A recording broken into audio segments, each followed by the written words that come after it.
And I'm back. Hello, everyone. Got my Copperbox shirt. So, Copperbox was the most unique band I've ever seen. We went to the Schlitz revival. Not really a revival because it was a one off thing, but what they did was Pabst gave Wisconsin Brewing Company, based out of Verona, Wisconsin, just outside of Madison, just west of Madison. They gave them permission to do a one-off batch, and what they did is they did the classic 50s formula. This was the one that made Schlitz the number one beer in the world. They outsold Anheuser-Busch back then by over 1 million barrels a year. And then in the 60s, they didn't cheapen it, but they tried a little too hard to keep the company going. And they cheapened a few things and cut a few corners. But then in the 70s and the 80s, they destroyed the brand. And it was not good at all. Anyway, this is not about that, but the band played there. If a band is playing Last Child off of Aerosmith Rocks with a tuba and a saxophone, you just won me over for life. They were really good. All right, I'm going to go do I'm going to do both of these at the same time. I'm going to do the Fiddler. The first one I'm going to try. These are from the legend himself, Mr. Mark McKenzie. And I still have two more of the ASW American Single Malts to do, but I'm going to do these two right now. So the first one is ASW Distillery Fiddler Encore, 45% wheated. It's a single barrel, aged 7 years, and then finished for 1 year. 6 months. 7 years and 6 months it's aged, like a typical bourbon is, and then finished for 1 whole year in Tawny Port casks. I like port finishes. I just do. This one is 119.6 proof. Probably should have let it sit in the glass, but you know what? It's been out. It's been put in these. It probably wasn't a fresh crack when he poured this. So anyway, it wasn't a neck pour. Oh God, not the neck pour. All right, let's get a nose here. 45% wheated.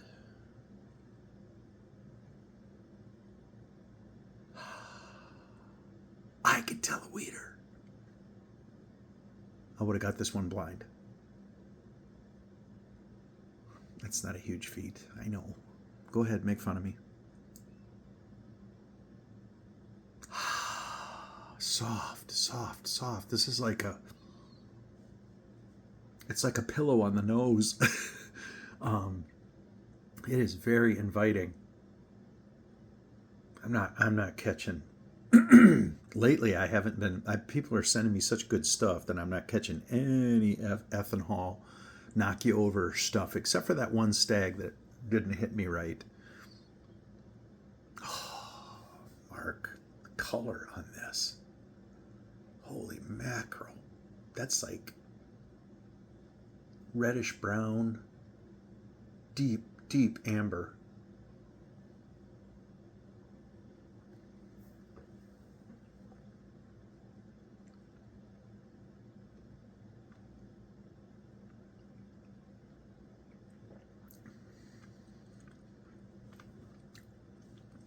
I got a cherry blast at the end. Almost like it was effervescent. I guess that's almost 120 proof. Oh my God. It feels like sugar going down the back of my throat. Oh, that's like a warm apple pie. You guys ever had an Asian pear pie? Yeah. Tastes just like apple pie. Tastes like chicken.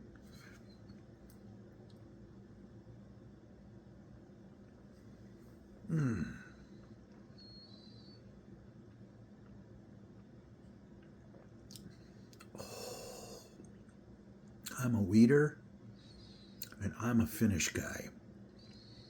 This is damn good. Damn good. 7 year.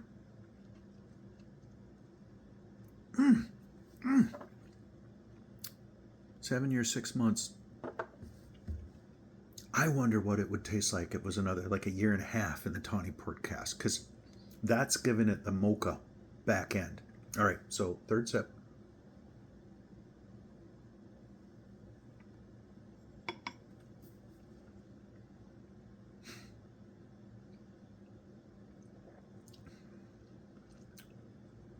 This is phenomenal.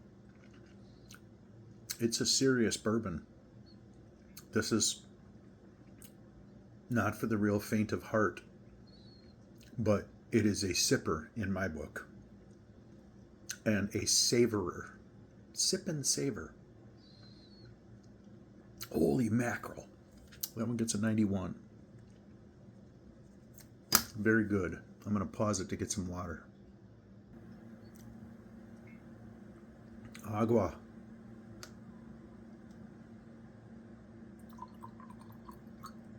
All right, we'll cleanse the palate here. Let me open this one up.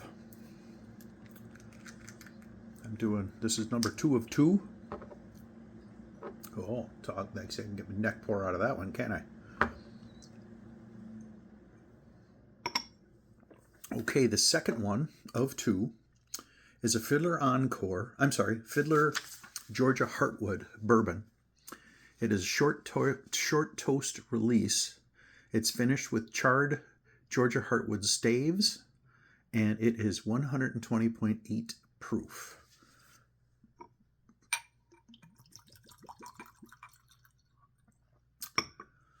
If it's anything like the other one, I can see why I see so many Fiddler bottles all over Bourbonado. It's so awesome. All right, here we go. Okay, getting stone fruits again, but not. This is a different nose. Heartwood, Georgia Heartwood. Somebody please explain that to me in the comments. Georgia Heartwood. So I'm a fan of Westland American Single Malt, and Oregon has Garyana, Garyana.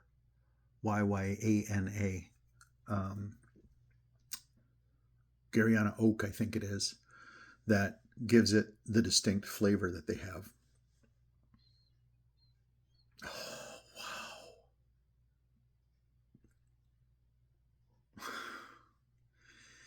The only thing it's doing is making me wish I had a whole bottle.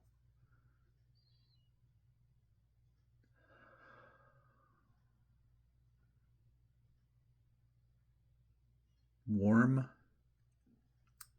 stewed figs.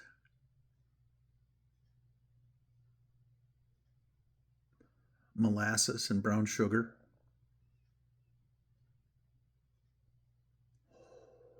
And will you hurry up and drink me?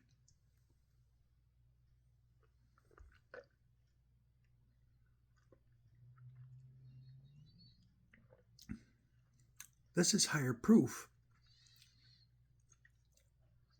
This is 120.8. And it tastes like it's half the proof of the other one. I'm telling you, there is something to be said about putting the spirit in the bottle at the optimum flavor, regardless of what the proof is. If it needs to be at 80 proof to taste the way it does, then it needs to be at 80 proof. If it is 162.8 proof and it needs to be that to taste the way it does, then it needs to be 162.8 proof. This is... Sorry, Jen. You guys, just send me like 5 Malorts and call them something else, and I'll try them all in a row, throw up all over the table and say I hate it. I can't find any fault in this whatsoever. The difference between this one and the other one is this one's a little bit more approachable for the average bourbon drinker or a beginner.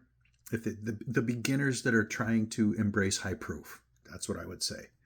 I was that way for a really long time. Somebody brought me 113 or 114 Old Granddad. I'm like, I'm not drinking that. It's too strong.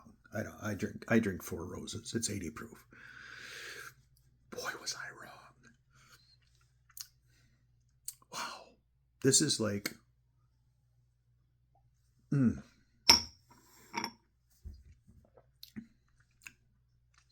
This one is a little bit more rye bread. It's not rye, but it's a little bit more dark sweet bread. Not quite as a pronounced mocha finish on the back, but more of a maple syrupy, but not syrupy. It's not that sweet. But it's sweeter than it is dry. And oh my goodness, the ASW Fiddler Georgia Heartwood Bourbon, short toast release, finished with charcoal, Georgia Heartwood staves at 120.8 proof is phenomenal. I'm giving this one a 90. So 91 on the first one and 90 on this one. 9 out of 10. Wow.